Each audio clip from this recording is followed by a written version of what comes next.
Well, hello from KCIW LP in beautiful Brookings, Oregon, and welcome to Curry Café. Every Sunday from 3 to 4, producer and host Ray Gary puts together a panel of volunteers and guests to discuss various topics of interest to our community. And we have a text line if you have questions or comments about our show, and that number is 541-661-4098. Again, 541-661-4098. Now here's Ray to tell us about today's show. Well, welcome everybody to another edition of the Curry Café. And today we have kind of a different sort of show. We have a panel of, well, three if you include the two of us. But we also have Robin O'Sullivan, who is here to talk about the civil rights era in this country now. If you are old enough to remember it, you probably remember that it was a very turbulent time in this country. Along with the civil rights activism, there was also the war in Vietnam and quite a few other things. I don't know, I think it was probably even more turbulent than it is right now. So let me turn the mic over to Robert, and he can talk about what he's going to talk about. I will talk about what I'm going to talk about. I'm talking from experience. I was involved in the civil rights movement from my teenage years, and I remember actually hearing Martin Luther King speak in Oakland when I must have been 15 or 16, and I was one of the only white people in the audience as far as I could see. It was a joyous event. King's base early on was largely in the black church, and there were many people clapping and singing and all that sort of stuff going on. And anyway, early on in my life, I saw the injustice that had happened in this country due to enslavement and its aftermath, and early on got involved. And I said in a former show in this thing, I had shared one thing in common. I got investigated by the FBI for my civil rights leadership.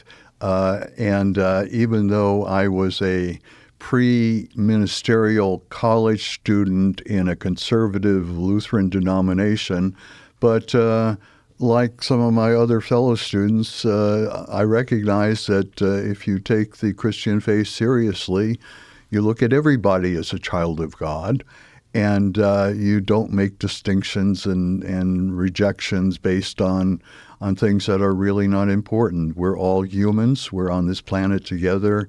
And as King wrote in his final book, which was titled, "Where Do We Go From Here? Community or Chaos?"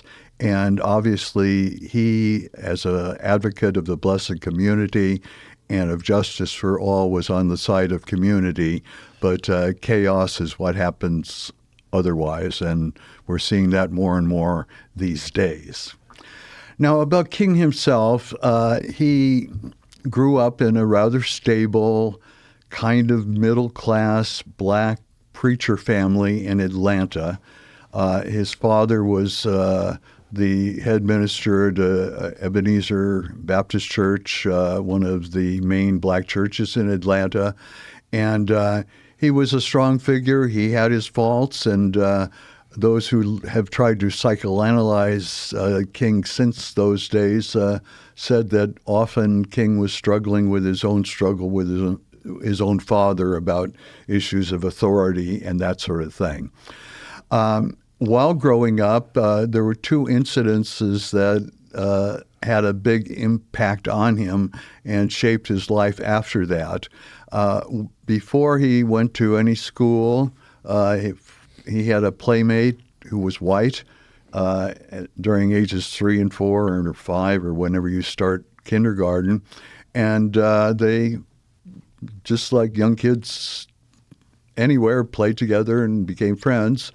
And then they went to school, and suddenly the white boy couldn't play anymore with young, well, he wasn't yet named Martin Luther King. He was Michael L. King at the time.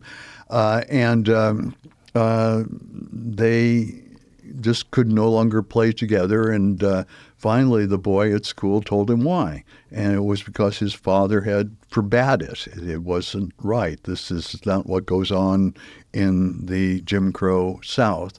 And that was the first real to-the-heart feeling that Martin Luther King had about race and justice and all that goes with it. Another incident was when he was about 14.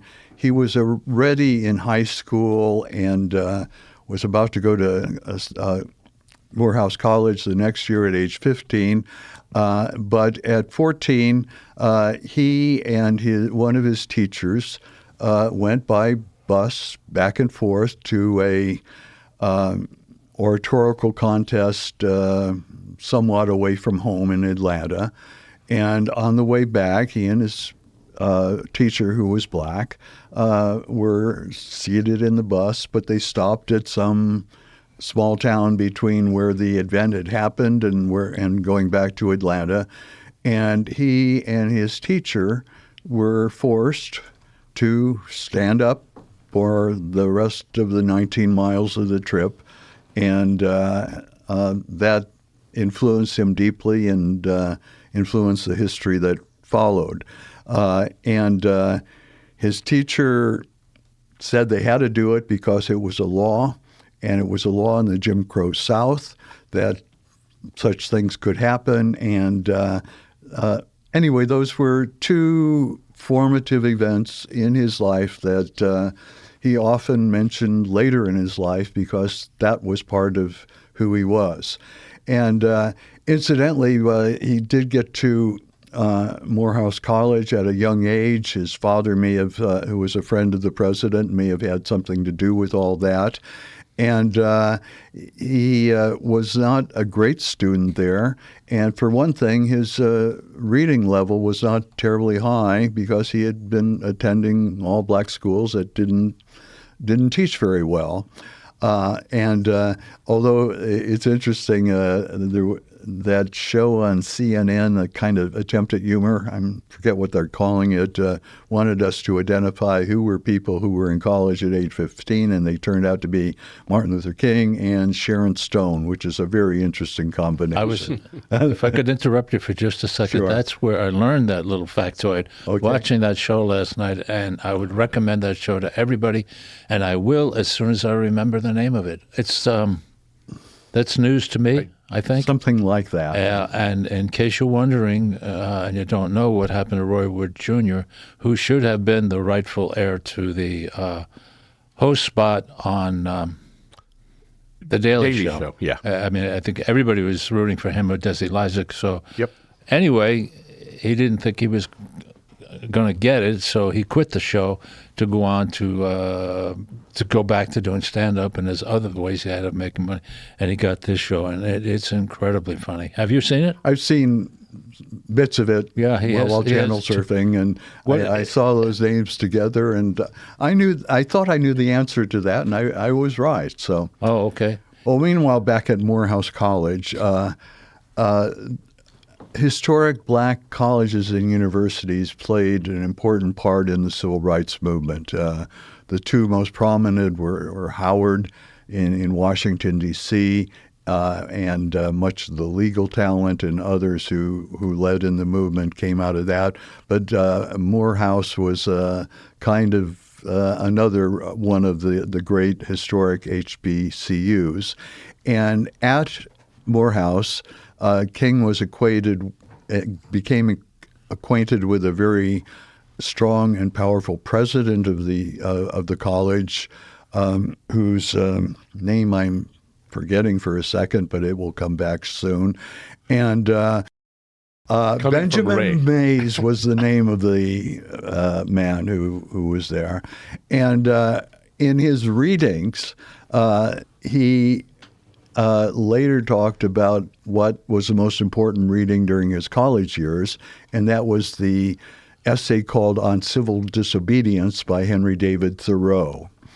Thoreau, we often think of as this rather unusual man who went to live in a cabin by a lake for a year or so and wrote some and had a extremely wonderful appreciation of nature. And I remember he's credited with saying that weeds are simply fine plants whose better features have yet to be appreciated.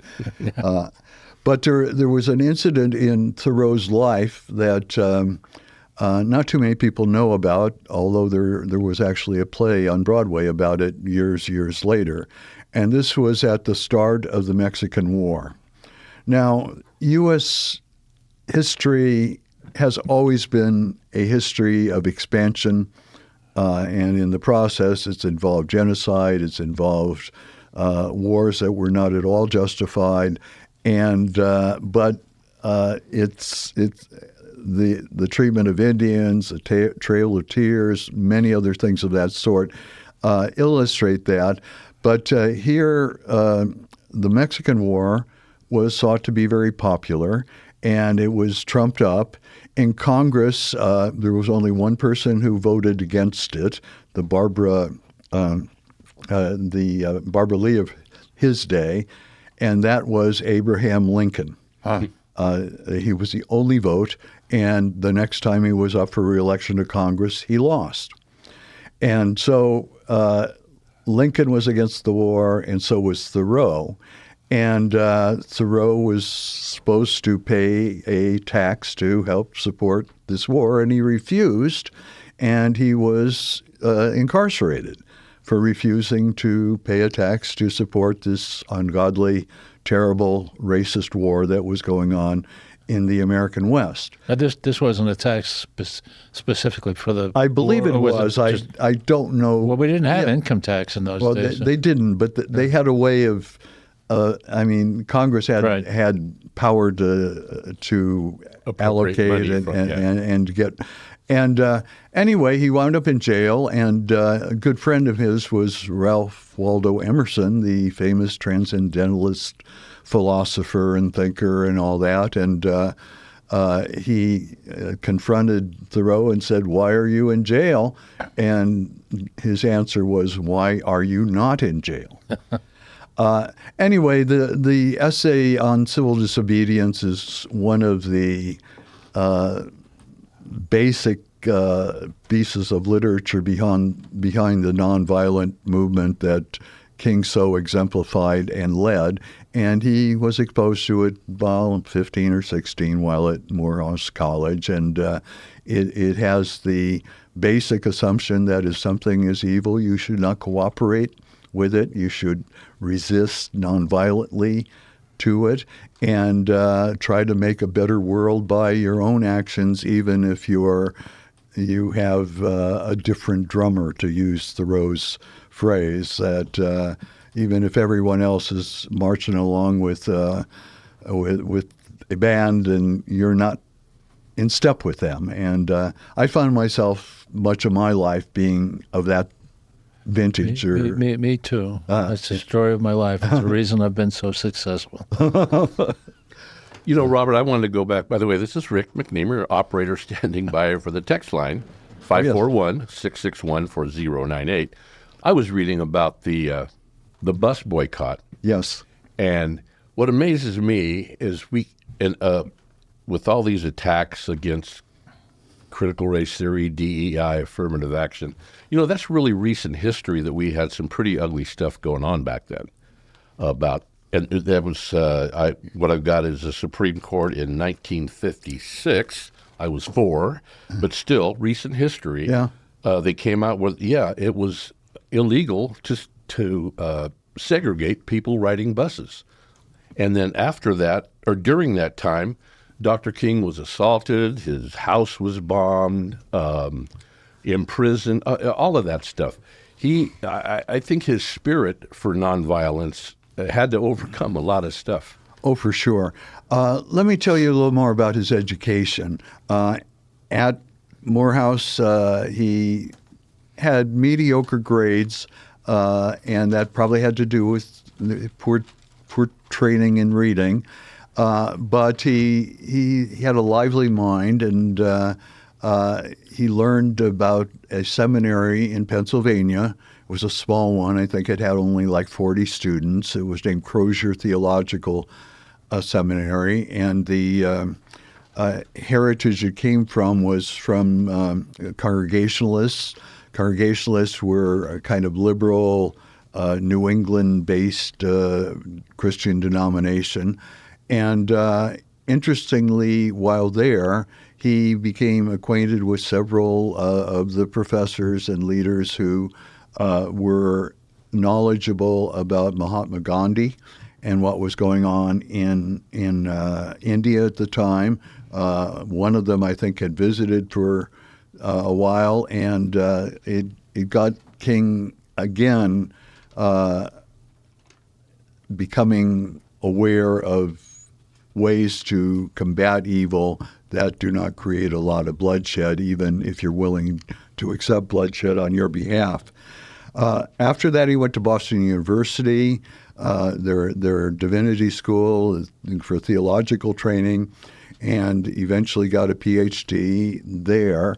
And there he especially became aware of and conversant with what was to be a lifetime mentor for him, Howard Thurman. Thurman, I believe, had been at Howard University, but then Boston asked him to come up there. It was, again, a school with a Methodist tradition, and he became the dean of the chapel and a professor there, and had studied extensively with Gandhi in India. And so there were some extraordinarily fine coincidences in King's life that led him to become the person he did become, as someone who advocated strongly through nonviolent direct action to combat evil in whatever form he found it. And when he was finishing up in college or at the seminary there in Boston, he met a woman, Coretta Scott King, or who became Coretta Scott King, who already herself had been an activist.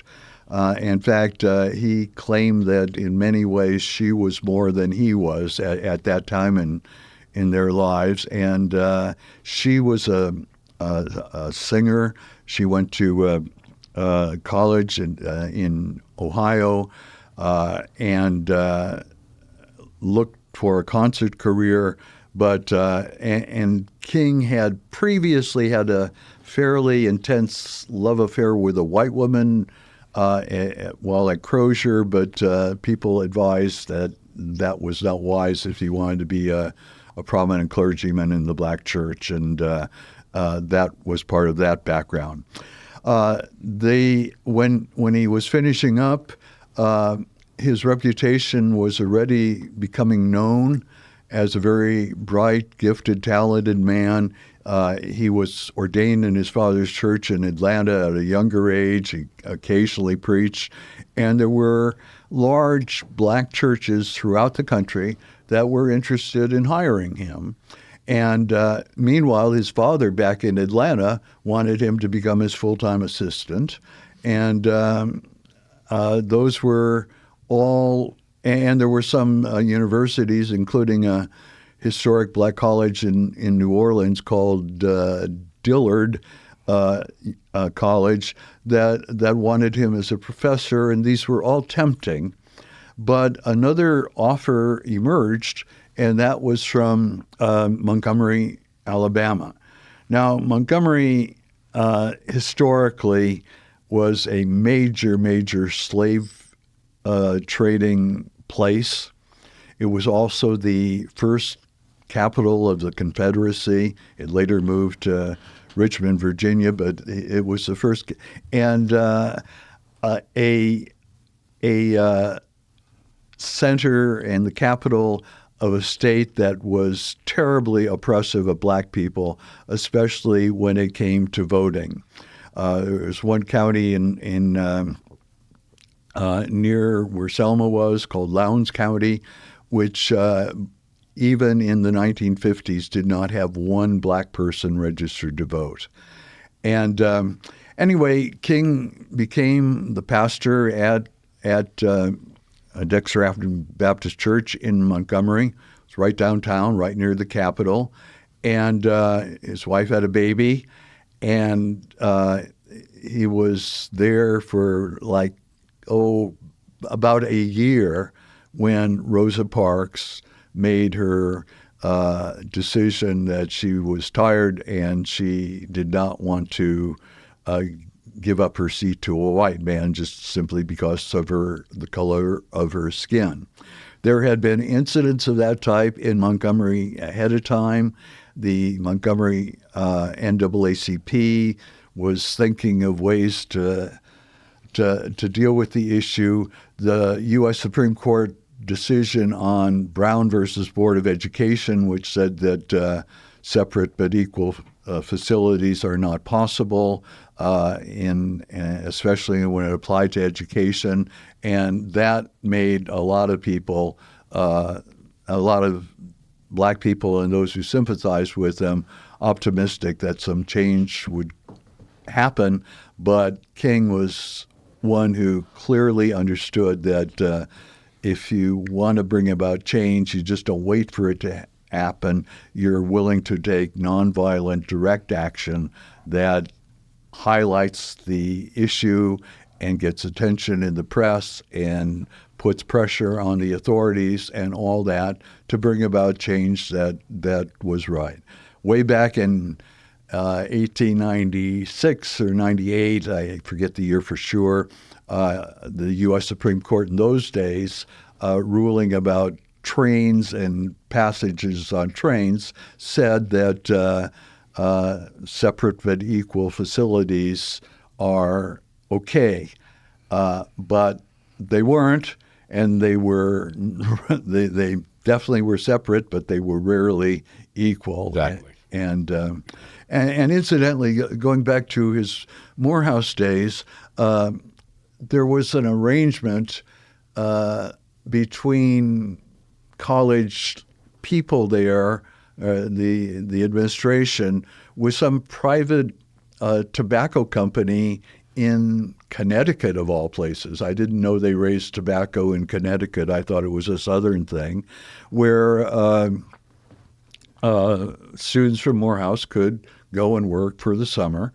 And if they stayed for the whole summer, they got their transportation back and forth, or that paid for. And King had his first exposure to the North at that time, and also the first exposure to trains and the separate but equal doctrine on trains. And I think they had to travel in a separate compartment or a part that was cut off in the train until they got as far as Baltimore, and then they could sit anywhere after that. So it was part of his own formative experiences. And in Montgomery, when the bus boycott started, there was a fairly well-established NAACP chapter that was struggling with these issues. There were some lawyers in town that were trying to get things changed.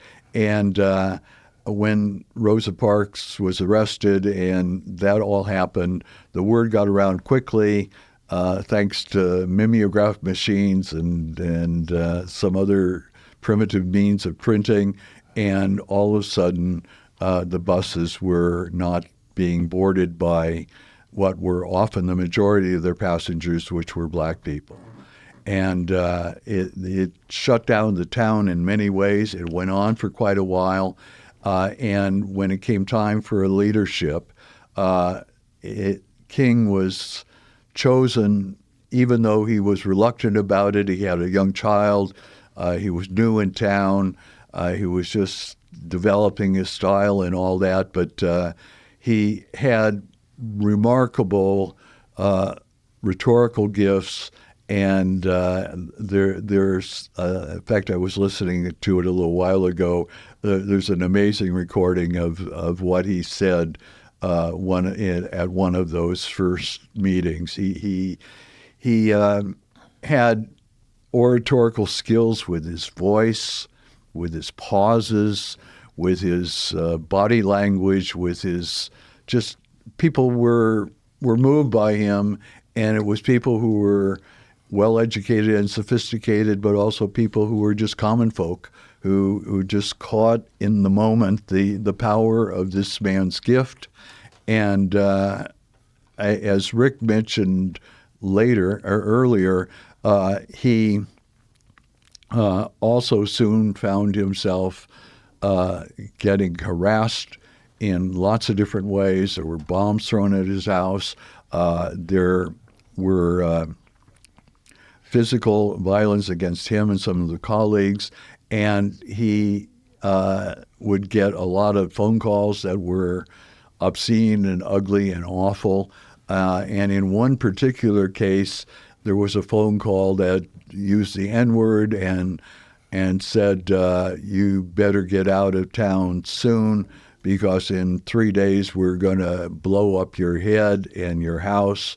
And anyway, death threats to anyone are, whether real or unreal, are not easy to I receive. think that required a great deal of courage for him to hang around after. Oh, yeah. Especially knowing that was actually a very real possibility. Yeah, and a real specific time given. Yeah, 3 days. But in that particular incident, and it's become known as his kitchen epiphany. Epiphany was originally a theological word about a revelation of God's presence in one way or another, but it's also come to mean in literature, going back to James Joyce, that it's when something fairly simple happens every day, or maybe not so every day, but a time that is really life-defining and an important part of a story.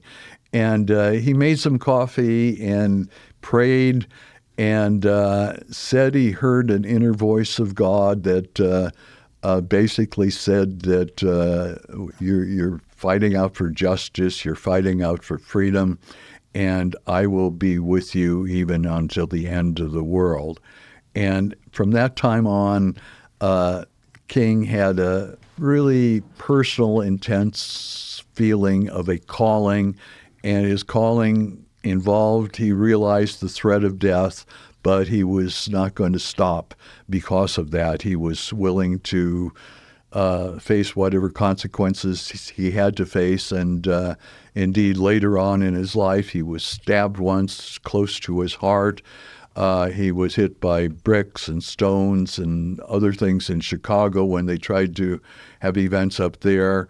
In one famous incident in Selma, a leader of the Ku Klux Klan actually came to the office, or came to the hotel where King had been staying, and acted like he was being conciliatory. But then when he got close to Martin Luther King, he punched him in the face. And if you've seen the Selma movie, that's shown in that. And anyway, he, from then on, had a very difficult and troubled life. And he had this sense of urgency and a sense of calling and a sense of duty that he was to do what he was doing. And it was because God was a God of justice, and that he was called by that God to proclaim that justice. Any questions so far? Well, I have interesting, about 50. No, but you talk about a calling, and that I was unaware that he wasn't, quote, you said the best student, let's say, maybe not on reading, writing, arithmetic, but he graduated from college at a young age, I believe. Yes, okay. Yeah. And also that calling, I was reading, though I never knew this, between 1957 and 1960, he had a zeal for this equality, for fighting injustice, like not a lot of people have, or very much more than I ever see from most people, but he traveled over 6 million miles and spoke over 2,500 times when he found, whether it was India or the United States or wherever. So he just had that, like you said, a calling. And he was a pretty special individual. And that calling really complicated his life, the travel being an obvious example. He was often just going all around the country and beyond to raise his issues, and he was often asked to come and preach in churches. He was often asked to be a fundraising speaker for local versions of Southern Christian Leadership Council or other groups that he supported. And this didn't help his home life. And Coretta was pretty amazing. She raised 4 children while he was often gone.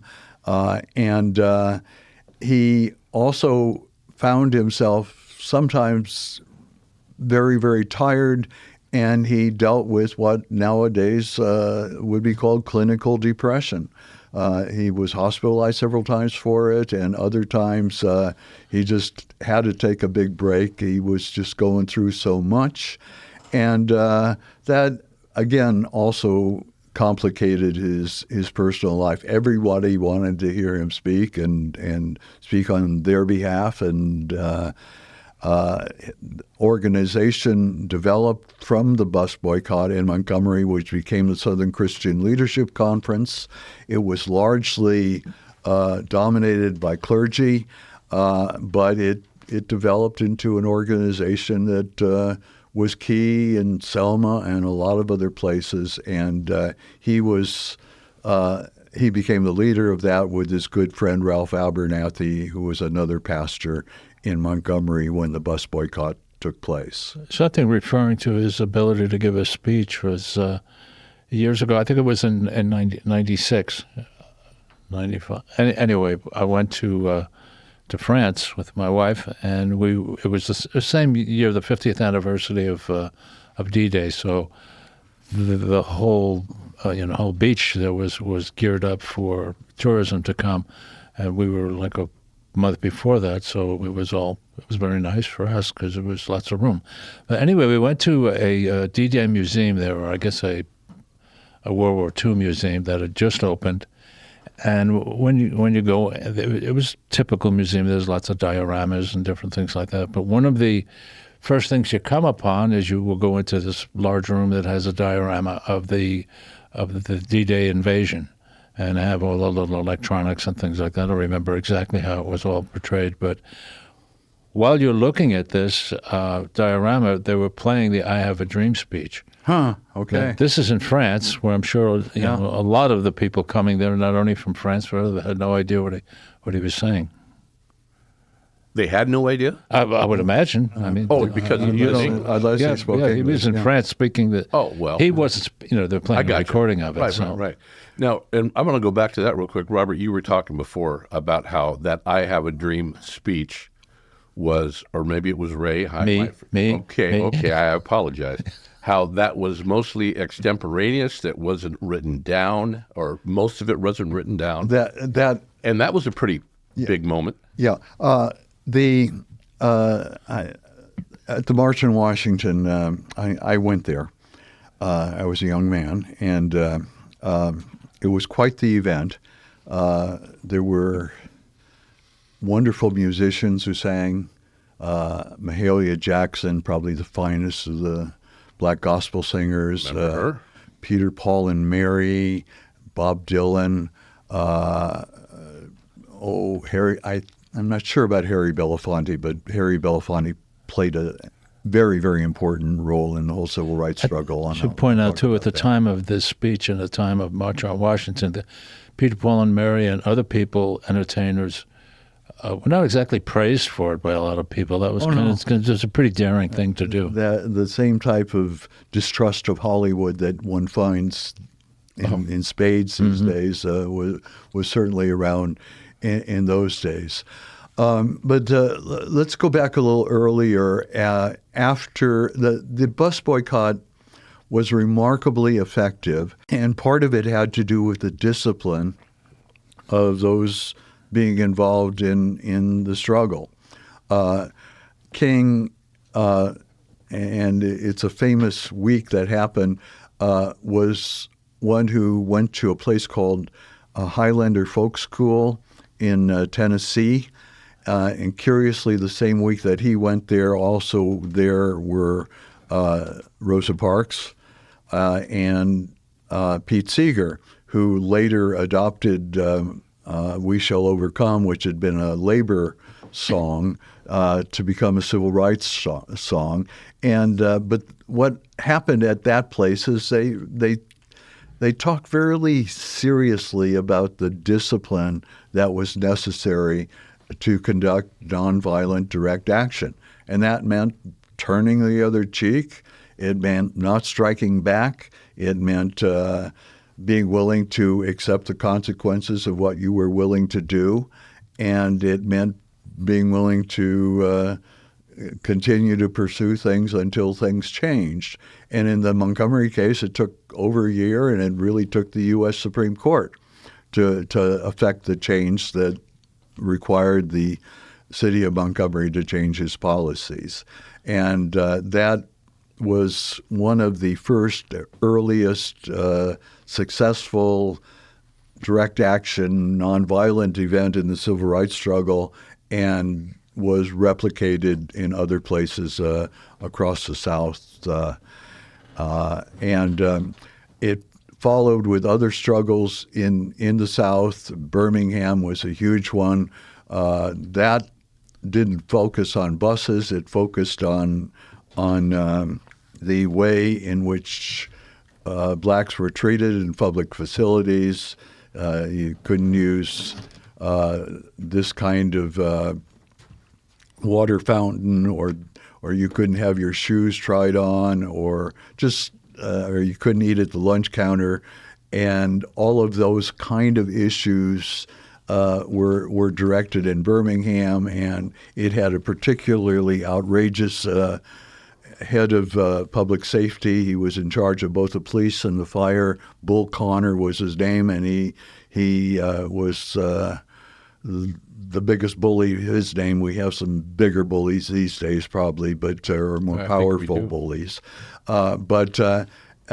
Anyway, we've all seen the pictures of the fire hoses and dogs, and there were people badly hurt, and part of the wonder of that particular struggle is school kids joined it. High school kids, they were winding up in jail. Hundreds were winding up in jail, and in that particular struggle, King wrote probably the most famous part of his writings, and that's called The Letter from the Birmingham Jail.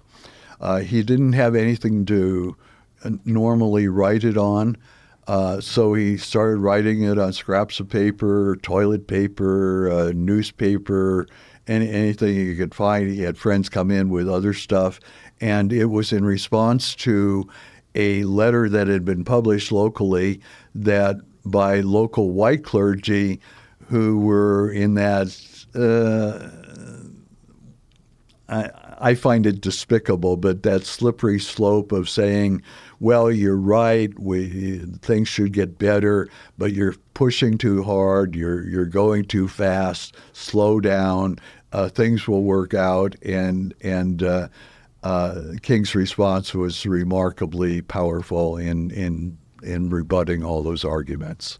That's kind of parallel, I think, now to the what I think about the LGBTQ movement. Sure, they're doing a lot of that now. By the way, I didn't quite answer the question about the March on Washington speech. Okay. The night before, a long draft of what was supposed to be the whole speech was worked out, and King, like many political figures, had ghostwriters.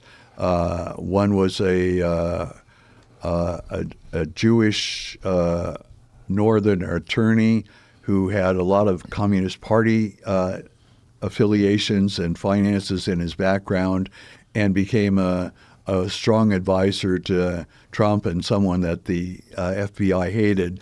And anyway, he had a written speech, and it went well, and the crowd was there. But at some point, Mahalia Jackson shouted out, "Tell him about the dream, Martin."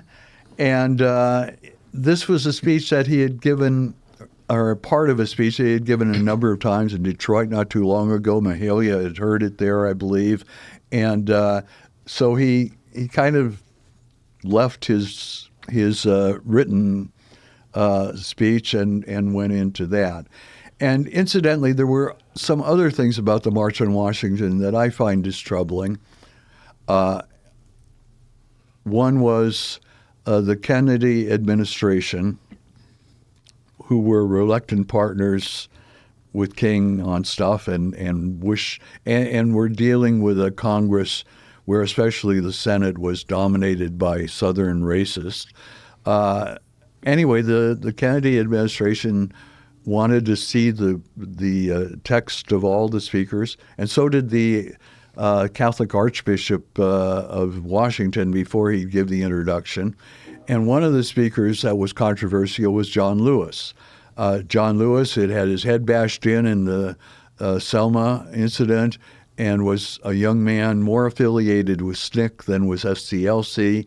And he had a strong speech that got censored some. But the Kennedy administration made it clear that they wanted the right to turn off the sound system. And here's a crowd of 250,000, about 25% of us were white, but you don't fill that long Capitol Mall by the Lincoln Memorial and all that if you don't have a sound system. And that was one way of shutting them up if they felt it necessary. The day in Washington that day was very friendly. There were very few arrests all day. That may have had something to do with the fact with all the liquor stores were closed that day. I don't know about that. But anyway, to answer your question, much of his speech was pre-written, but the I have a dream part of it. Okay. And there's one thing that particularly disgusts me about how one phrase that he used in it about his children being judged not by the color of his skin, but the content of its character, is used by a lot of right-wingers to try and fight DEI and to get those people out of the airport, out of the traffic controller. Yeah. Don't let those people who should never have such a job have those jobs, even though they don't have those jobs. And, a little factoid maybe about that I Have a Dream speech. If you go to the Lincoln Memorial and you climb the steps, there's a little marker there that this is where Martin Luther King stood while he gave that speech. Can we shift gears a little bit? Now we've talked about the I guess we call the nice guy parts of the civil rights movement, but there was also another end of it. I think a lot of, especially young people, probably got a little tired of the nonviolence, and I seem to recall that King's main thing was be patient. We're not going to see this in our lifetime, but our children and their children would see civil rights or would profit from that, and so they became a little more pushy. Yeah, there were two elements that were crucial, especially in the South. SCLC, Southern Christian Leadership Council, and SNCC, SNCC's Student Nonviolent Coordinating Committee, and the one was church people dominated, the other was student people dominated. And it was from that one that Stokely Carmichael was part of and developed the phrase Black Power. And there was a march in Mississippi where James Meredith who had previously been been involved in a dispute about entering the University of Mississippi, was shot during the march, and anyway, there was real serious tension between the stick people and to another in another way with the Malcolm X people who did not always say you had to be nonviolent. That term, not a black power, was kind of misinterpreted a lot at times. Oh, for sure. Yeah, I mean, but one thing about King, is he was not just talking about voting rights and public accommodations, and that he was talking about full economic justice and participation in a society that he thought of as should become the beloved community. And I had some of my own experiences in those civil rights days, and there are a couple I think I'd like to tell you a little about. When I was in, it's funny, I spent much of my youth involved in church youth work and being involved in a road toward the ministry, which I went through my 20s, but didn't get ordained till my 50s because I went in other directions for a long time. But meanwhile, I was in one of these schools in Indiana, and the governor, Ross Barnett from Mississippi, was the one who had kept James Meredith out of the University of Mississippi. And he came to Fort Wayne to get support. And I organized a bunch of students at my school to picket and confront, and I have a photograph with my holding a sign saying, "Do unto others, Governor Barnett." And it all seemed to go well until that evening. Me and some of my buddies, Lutherans were beer-drinking types, went out for a beer. And the first thing on the news that night was me. And people in the bar recognized me, and all of a sudden there was a lot of funny pointing around and something going on, and we weren't quite sure what. The bartender was getting something under the cash register, and we were thinking it might be a weapon, who knows. But it was a photo, a 9 or 8 by 10 glossy of a lynching. And I didn't know at the time, but that lynching was like 8 miles from there, not in the Deep South. Many lynchings were in the North. And they passed it around the room, and they were saying things like, those students should learn, and the only thing worse than a N is an N lover. And they weren't talking about the letter of the alphabet. And they passed it to me and asked what I thought of it. And I said it was the most obscene thing I'd ever seen. Long, long silence. And then somebody cracked a joke or made a comment, and we decided it was time to get out of there. We weren't going to suggest singing Kumbaya. And some other things that happened with me were not quite that frightening, but the Republican National Convention was in San Francisco, Cow Palace, right near the border to Daly City. And it was the first real breakthrough of some of the real right-wing and racist elements of the Republican Party. Remember, the Republican Party was the party of Lincoln. At one time, Martin Luther King was actually registered as a Republican.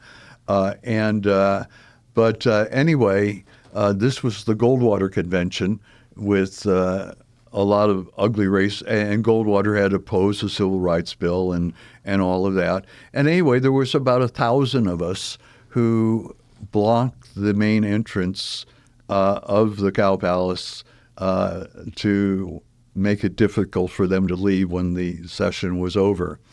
And we went through preparations to what to do and being willing to be arrested and all that.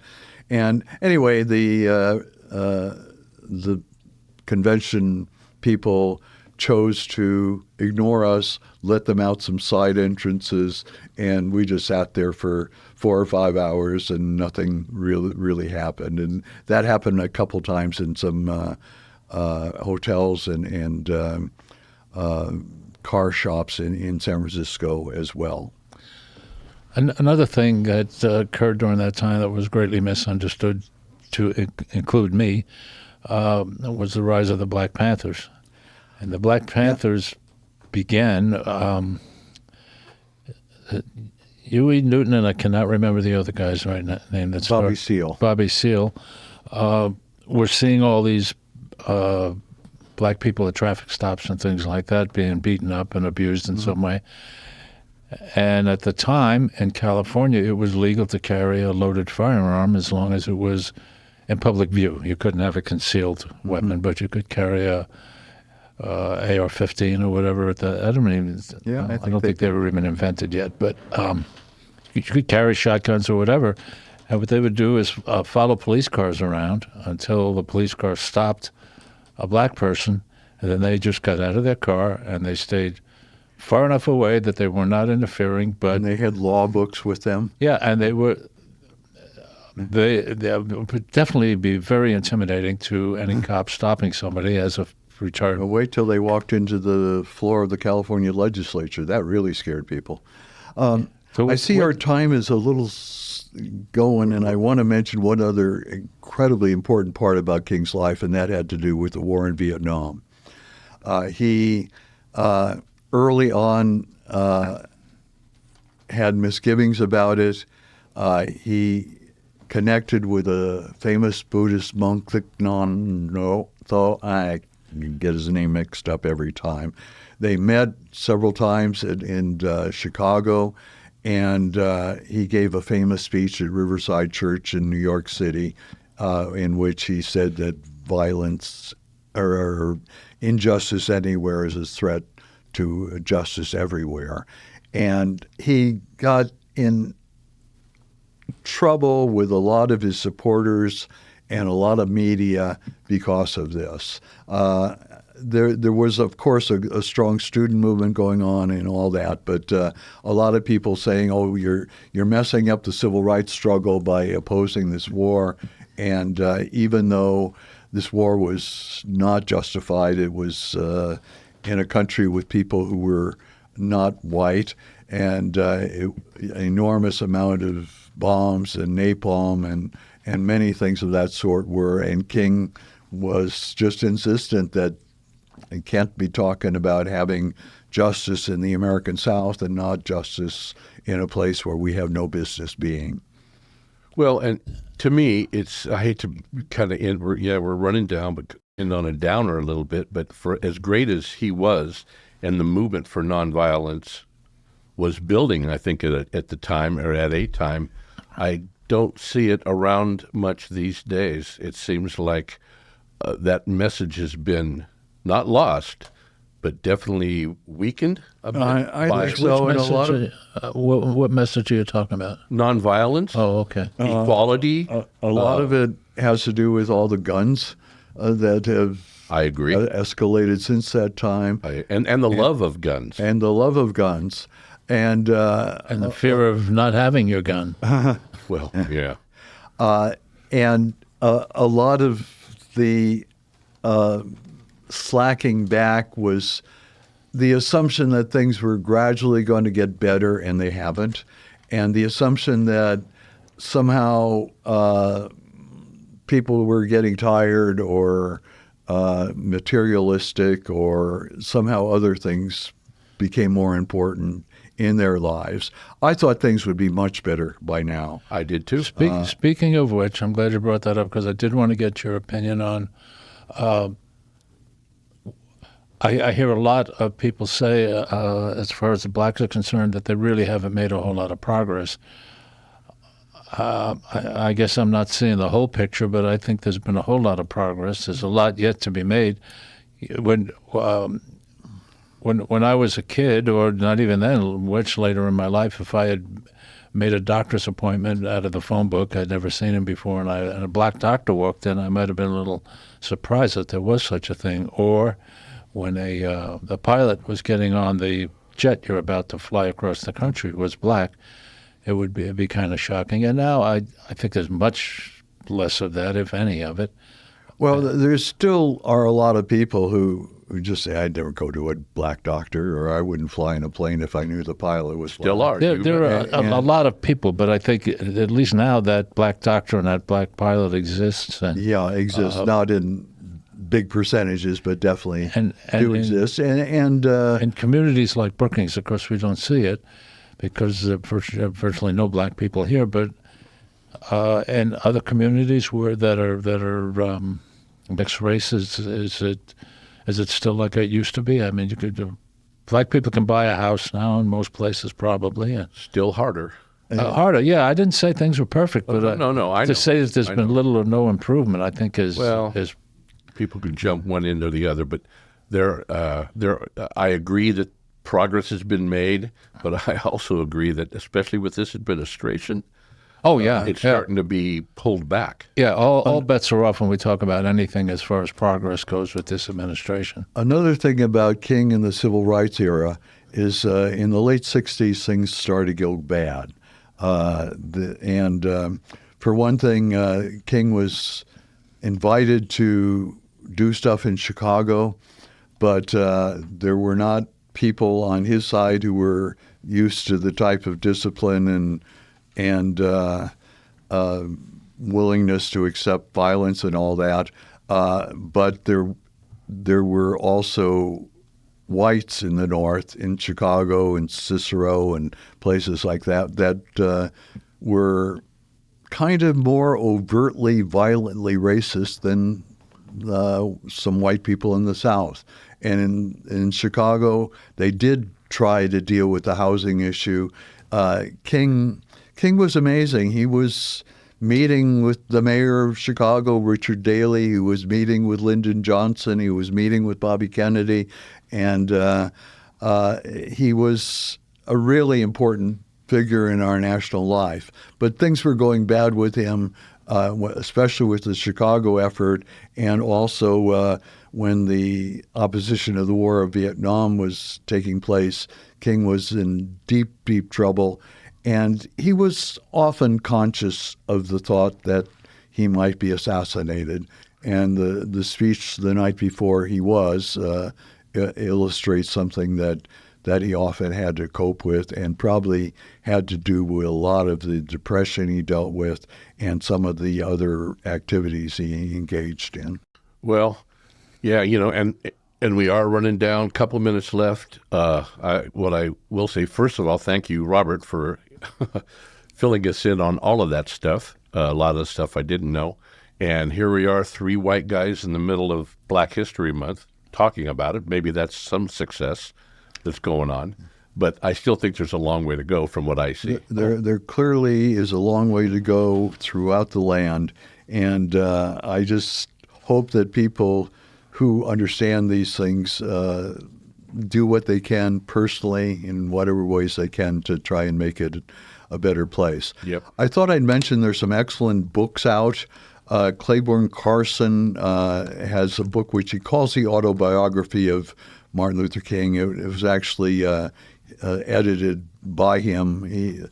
Coretta Scott King gave the King Papers to Stanford University. He was a black professor there, and I studied with him some, and he's a very impressive man. There are also a three-book set by Taylor Branch, and a one-book set earlier by, and those are called Canaan and Parting of the Waters, and the other one called Bearing the Cross is by another writer from like 30, 40 years ago. Okay. But the most important one that's come out recently is by a man named Jonathan E. Okay, we do have to go. We're signing off. We just wanted to remind everybody it's KCIW LP, Brookings, Oregon. Thank you, Robert, for being our guest. And thank you, all of you out there, for listening.